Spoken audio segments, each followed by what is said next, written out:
In the remote deserts of southern Peru, ancient people carved enormous shapes into the earth. From the ground, they look like random trenches. But from above there, they are hummingbirds, spiders, monkeys, arrows, lines that stretch for miles across barren land. For over 2,000 years, these mysterious geoglyphs have puzzled archaeologists and inspired countless theories. Were they astronomical calendars? Ritual paths? Messages to the gods? Or if some are to be believed, signals to beings not of this earth? Welcome to the Dusty Scroll. Today we journey into the scorched sands of the Nazca Desert to uncover one of the greatest ancient mysteries of all time. Segment 1. Discovery and First Impressions. The Nazca Lines weren't always famous. In fact, they remained largely unnoticed until the 1920s, when commercial aircraft began flying over the region. From the air, something astonishing was revealed. Dozens and then hundreds of enormous lines, geometric figures and animal designs etched into the ground. Some are simple, straight lines stretching up to 9 miles. Others are more complex, stylized monkeys, spiders, whales, lizards even, a figure some call the astronaut. These geoglyphs are massive. The hummingbird alone is over 300 feet long, about the size of a football field. But here's the real kicker. They were made by people with no way to see their work from the sky. Or did they? Segment 2. Who were the Nazca? To understand the Nazca Lines, we have to understand the people who made them. The Nazca culture flourished between 200 BCE and 600 CE. They were skilled artisans, engineers and farmers who adapted to one of the harshest climates on Earth. They built underground aqueducts, called puquas, to bring water to their parched land.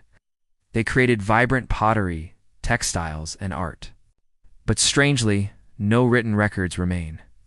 What we know comes from ruins, artifacts, and burial sites. The desert's dry conditions preserved these lines remarkably well. Unlike other monuments buried by time, the Nazca Lines remained visible like a message left in a bottle across the millennia. Segment 3. How were the lines made? The desert's surface is covered in a dark, oxidized layer of rock. Beneath it lies lighter sand and gravel. To make the lines, workers removed the dark rocks, revealing the lighter material underneath. The contrast created clean, visible designs. What's astonishing is their precision. With no drones, planes, or satellites, how did the Nazca achieve such scale and accuracy? Researchers believe they used stakes, ropes, and simple surveying tools, but even so, the complexity of the figures suggests a deep understanding of math and planning. So, what were they for? Segment 4. Theories of purpose. Let's look at the leading theories, some grounded in science, others in speculation. Astronomical calendar. Maria Reiche, a German archaeologist, devoted her life to studying the Nazca Lines.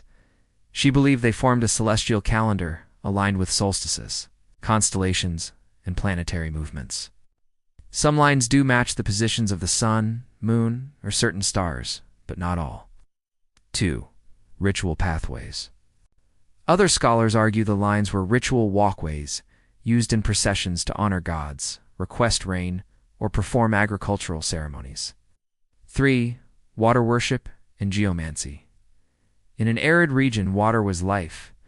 Some believe the lines were part of water rituals or symbolic maps of underground aquifers. 4. The alien theory.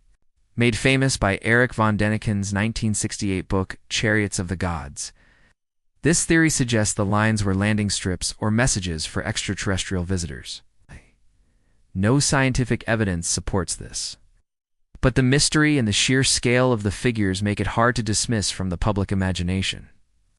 Segment 5. Maria Reiche, the guardian of the lines.